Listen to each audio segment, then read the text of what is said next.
President Trump draws a hard line on anti-ICE riots, saying out-of-control blue cities must police their own streets or say please. The crime-ridden cities are all Democrat-run cities. And if they want help, they have to ask for it. Because if we go in, all they do is complain. I'm Daily Wire Executive Editor John Bickley with Georgia Howe. It's Monday, February 2nd. This is Morning Wire.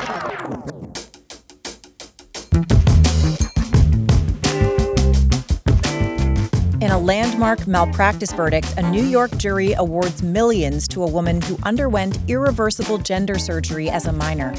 And the president fields questions on the new trove of Epstein Files and the fate of Don Lemon. Wolf was a third-rate writer, was conspiring with Jeffrey Epstein to hurt me, politically or otherwise. Thanks for waking up with Morning Wire. Stay tuned. We have the news you need to know. Every business is asking the same question. How do we make AI work for us? With NetSuite by Oracle, you can put AI to work today. Our sponsor NetSuite is the #1 AI-powered cloud ERP, trusted by over 43,000 businesses worldwide. It's a unified suite that brings together your financials, inventory, commerce, HR, and CRM into a single source of truth. And that connected data is what makes your AI smarter. So it doesn't just guess, it actually knows your business. With the new NetSuite AI connector, you get total flexibility to use the AI of your choice and connect it directly to your actual business data. Unlike bolted-on tools, this is AI built right into the system that runs your business, helping companies earning millions or even hundreds of millions stay ahead of the competition. If your revenues are at least in the 7 figures, get our free business guide, Demystifying AI, at netsuite.com/morningwire. The guide is free to you at netsuite.com/morningwire. netsuite.com/morningwire. Over the weekend, President Trump warned blue cities that they're on their own to police mass protests or riots unless they politely ask the federal government for help. Daily Wire reporter Tim Pierce joins us now to talk about Trump's pullback from these deep blue cities. Hey, Tim. So what was the president's message over the weekend? Right. As Georgia said, Trump spoke to Democrats who run essentially all of America's major cities. And he said that if they want federal help to stop unrest, they have to say please first. Here he was talking about that on Air Force One over the weekend. If they want help, they can ask for it, and they're going to need help. Los Angeles is an example. We went in, we solved it. The chief law enforcement officer in Los Angeles said they couldn't have done it without the federal government. A week later, he said they didn't need the federal government, So we don't want that. If they want help, they'll ask, but they have to say please. On True Social on Saturday, he was careful to note that federal buildings would still be protected by ICE, Border Patrol, and, if necessary, the military. But to local and state officials, quote, "You must protect your own state and local property. In addition, it is your obligation to also protect our federal property, buildings, parks, and everything else. We are there to protect federal property only as backup." As you pointed out, this message was posted on Saturday. That's a day after we saw these protests across the nation against ICE. Were those protests particularly violent? What did we see over the weekend? Yeah, there were anti-ICE protests all over the U.S. over the weekend that began with Friday's National Day of Protest against ICE. Thousands of people were in the streets from Los Angeles to New York City, and in essentially all cases, the protests were encouraged by Democrats. And yes, there was some violence. The president even noted one example in his True Social post. In Eugene, Oregon, rioters attacked a federal building. Police eventually declared a riot and broke it up, but not before demonstrators broke windows, entered the building, and scared the workers inside. In Los Angeles, activists clashed with local law enforcement, similar to what has happened in Minneapolis. In certain places, organizers of these protests are facing pushback, though. In Texas, for instance, Governor Greg Abbott has called for an investigation into the Austin public school system after administrators there allegedly allowed students to skip class to join Friday's protests. Abbott called it political indoctrination and said that Texas's education commissioner would investigate. Now, you mentioned Oregon there, and we have a report on Daily Wire about a nurses' union in the state that's apparently holding trainings for its members to learn how to fight ICE. What's going on there? Yeah, not behavior you would typically expect from medical professionals, to say the least. This story was broken by the Daily Wire's Amanda Prestigiacomo, and she reported that the Oregon Nurses Association is promoting training sessions to resist ICE and Border Patrol agents in hospitals. Now, that nurses group represents about 15,000 nurses across the state, so this training is significant. In an email obtained by the Daily Wire, ONA wrote to its members that, quote, intimidation and the use of force create fear that keeps immigrant communities from seeking care until conditions become life-threatening. This fear directly interferes with our ethical, professional, and legal duties and endangers lives rather than protecting public safety. These trainings are ostensibly on nurses' legal and moral obligations to patients if immigration officers should happen to enter one of their facilities, but the email said that the trainings would not be recorded or posted online, which did raise some questions from those who received it. When the Daily Wire reached out to ONA, a spokesman defended the trainings, saying that the federal government is, quote, increasingly overstepping its authority and treading on the rights of local communities in Oregon, including patients, hospitals, and healthcare providers. Well, yet another example of this mass organization to resist or fight ICE, as that group said. Tim, thanks so much for coming on. Thanks for having me.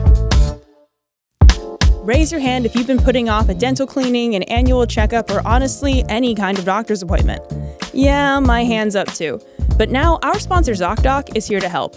ZocDoc is a free app and website that helps you find and book high-quality in-network doctors so you can find someone you love. Whether you're looking for dermatology, dentistry, primary care, eye care, or one of the other 200-plus specialties offered on ZocDoc, you can easily search by specialty or symptom to build the care team that's right for you. View thousands of verified patient reviews to get a real sense of who your doctor is. Then check their real-time availability and book instantly. No phone tag, no waiting around. Appointments made through ZocDoc happen fast, typically within just 24 to 72 hours of booking. Stop putting off those doctor's appointments and go to ZocDoc.com/wire to find and instantly book a doctor you love today. That's ZocDoc.com/wire. ZocDoc.com/wire. Thanks, ZocDoc, for sponsoring this message.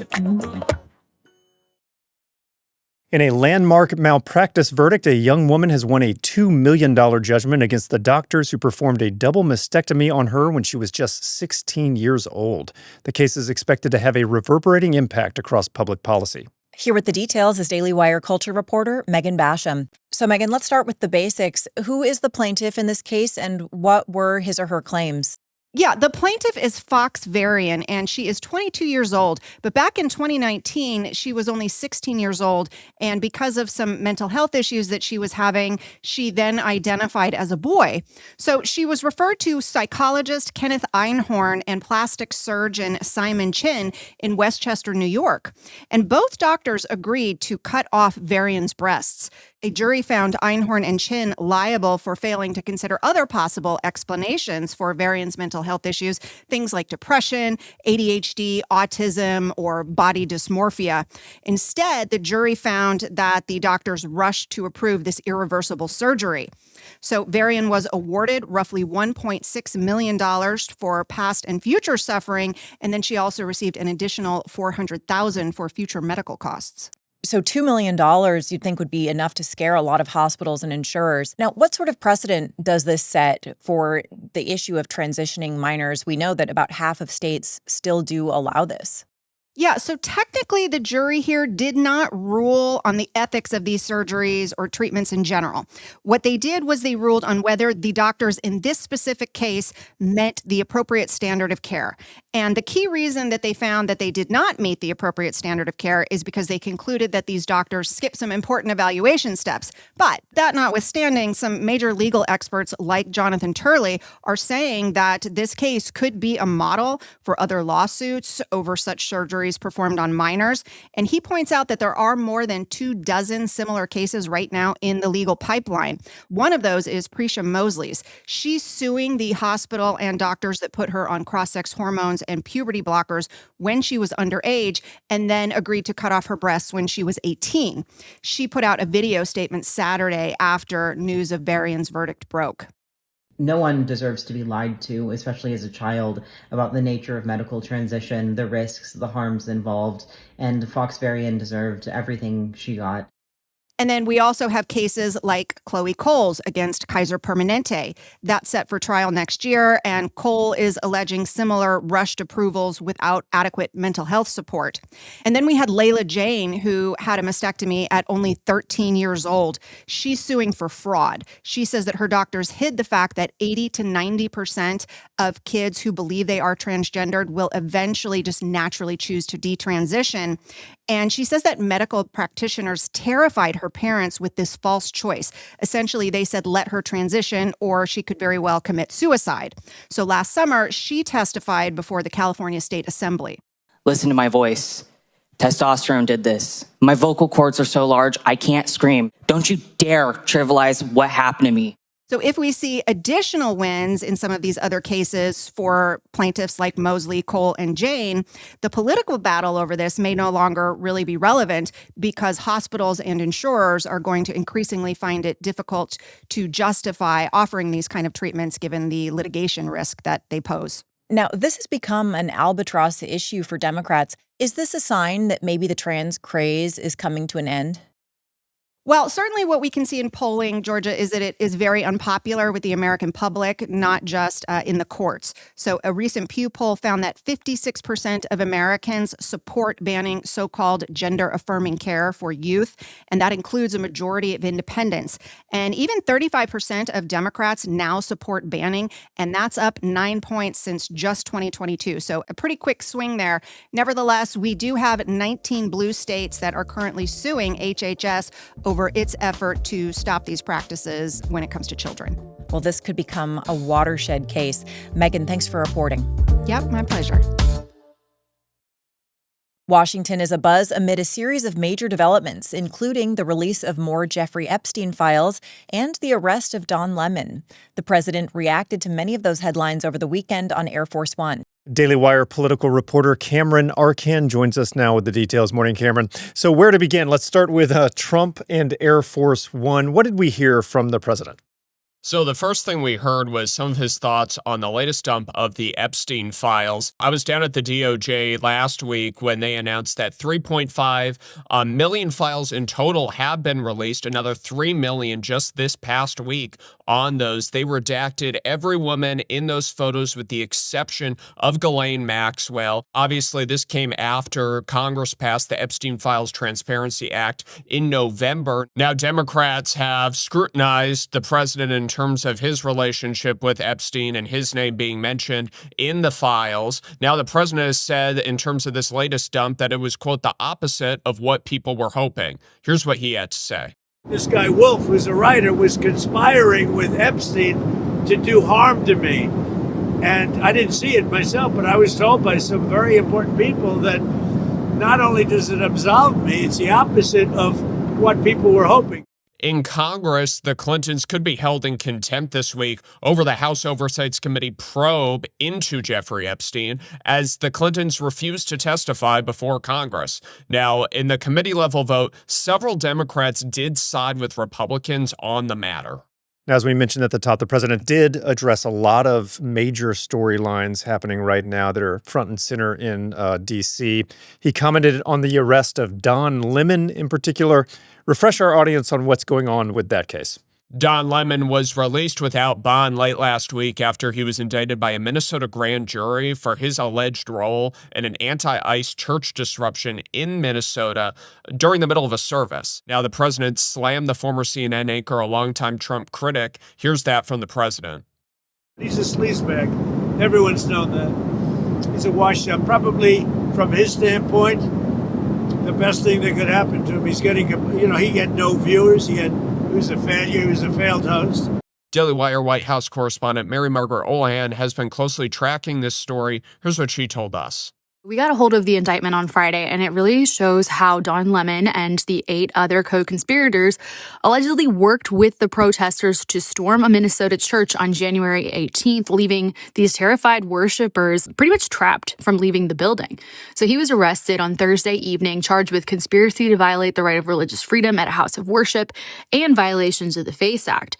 And before he allegedly stormed into the church, according to this indictment, Lemon had attended a pre-op briefing where organizers advised him of their target and, I'm quoting here, provided instruction on how the operation would be conducted once they arrived. Then when they got into the church, he allegedly oppressed, threatened, and intimidated the congregation and the pastors by, quote, physically occupying most of the main aisle and rows of chairs near the front of the church, engaging in menacing and threatening behavior, chanting and yelling loudly at the pastor and congregation, and physically obstructing them as they attempted to exit and or move about within the church.